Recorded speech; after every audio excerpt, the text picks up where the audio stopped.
Hi! Welcome to my channel. Don't forget to like, subscribe, and share your comment. Thank you. Assalamualaikum warahmatullahi wabarakatuh. Apa kabar anak-anak hebat kelas 6? Ketemu lagi dengan Bu Restia, guru kelas 6 SDN Galur 01. Tematik terpadu kelas 6, tema 4 globalisasi, subtema 1 globalisasi di sekitarku. Muatan ilmu pengetahuan alam. Hari ini kita akan belajar menjelaskan cara menghasilkan, menyalurkan, dan menghemat energi listrik, menyajikan karya tentang berbagai cara melakukan penghematan energi, dan usulan sumber alternatif energi listrik.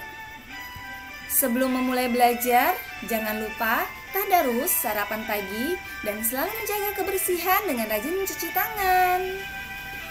Anak-anakku yang hebat, listrik memiliki peranan penting pada era globalisasi.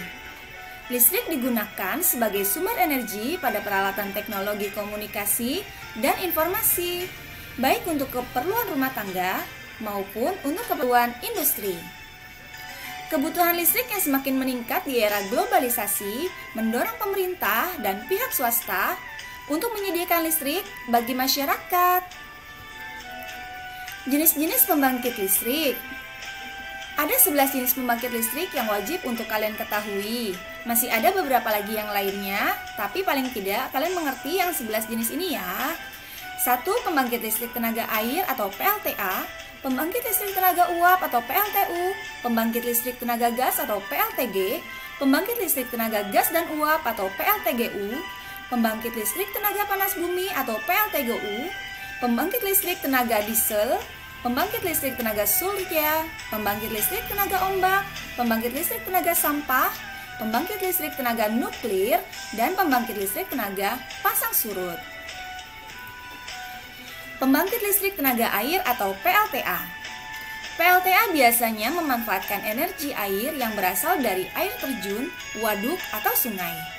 Pada pembangkit listrik terdapat sistem transmisi dan sistem distribusi listrik.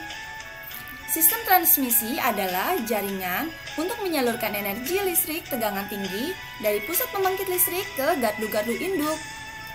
Sistem distribusi pembangkit listrik tersebut adalah jaringan untuk menyalurkan energi listrik bertegangan rendah dari gardu induk ke rumah-rumah warga atau rumah kalian.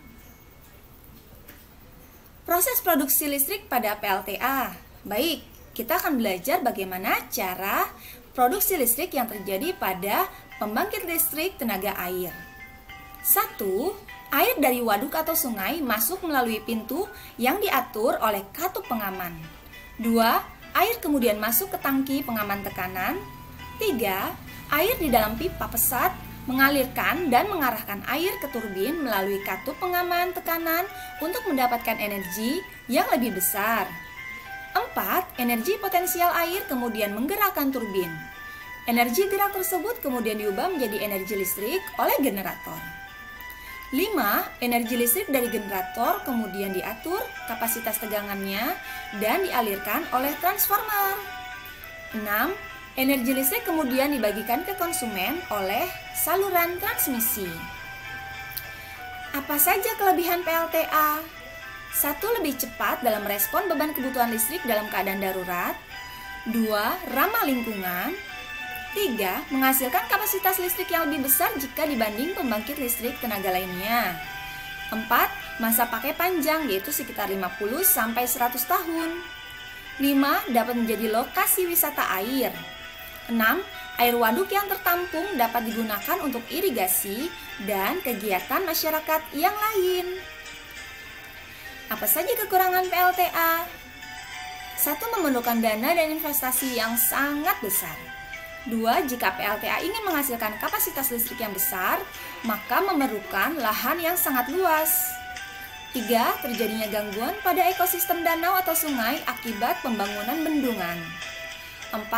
Harus dibangun di daerah perbukitan di mana air dapat mengalir dari tempat yang lebih tinggi ke tempat yang lebih rendah.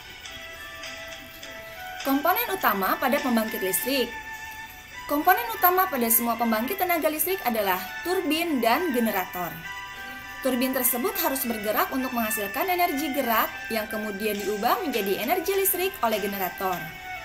Energi penggerak turbin selain dari aliran air juga bisa mendapat dari angin, gas, panas bumi, dan lain-lain. Ayo berlatih. Kerjakan soal-soal berikut.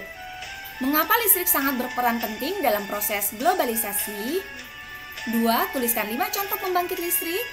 3. Jelaskan perbedaan sistem transmisi dan sistem distribusi pada pembangkit listrik. 4. Apa saja 2 komponen utama yang wajib dimiliki oleh sebuah pembangkit tenaga listrik? 5. Gambarkan secara sederhana proses menghasilkan listrik dari pembangkit listrik tenaga air. Alhamdulillah, materi ilmu pengetahuan alam hari ini telah selesai. Jangan lupa mengucapkan hamdalah atas ilmu yang kalian peroleh hari ini.